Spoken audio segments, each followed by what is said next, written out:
an amazing view of Bangladesh, an amazing view of Kumilla Jilla.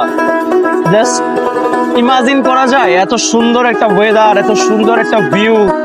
মানে এই জায়গাগুলোতে bike ride করা মানে হচ্ছে heaven, like a heaven feelings.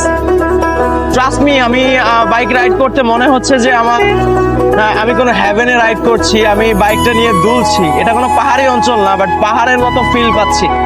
এত সুন্দর রোড, এত সুন্দর weather, everything is feelings like amazing. And বাঘগুলো যে এত কিউট, মানে এত কিউট করে বাঘ করা, আর প্রত্যেকটা বাঘ রোডের এই একটা ভাইব থাকে, রোডের ভাইবটা খুব সুন্দরভাবে আছে। সো মানে খুব ঠান্ডা এলাকা, অ্যান্ড রোডটাও অনেক ঠান্ডা, অনেক ফ্রেশ। ওয়েদারটা যথেষ্ট পরিমাণ সুন্দর, মানে ট্রাস্ট মি, ওয়েদারটা এত সুন্দর হবে আজকে বিকেলের, আমি এটা ভাবতে পারি না। আর তার সাথে হচ্ছে রোডটা মিলেমিশে একাকার হয়ে যাওয়ার মতো অবস্থা।